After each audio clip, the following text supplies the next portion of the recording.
চলো আজকে আমরা দুইয়ের ম্যাজিক দেখব। প্রথমে একটা পূর্ণ মাত্রা দেব, দেওয়ার পর একটা দুই লিখব, দুই লিখে দুইয়ের মাথায় একটা ঝুঁটি বেঁধে দেব। হয়ে গেল হর্ষই। আচ্ছা বলো তো হর্ষইতে কি হয়? হর্ষইতে ইঁদুর ছানা ভয়ে মরে। তো এবার আমরা সি এর ম্যাজিক শিখব।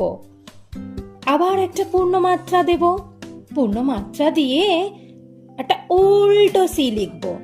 এবার আমরা একটা সোজা করে সি লিখব, লিখে একটা এখানে পুটলি দেব, দিলাম। তো এরপর আবার ওদের মাথায় একটা ঝুঁটি বেঁধে দেব। হয়ে গেল দীর্ঘই। আচ্ছা বলো তো দীর্ঘইতে কি হয়? দীর্ঘইতে ঈগল পাখি পাছে ধরে।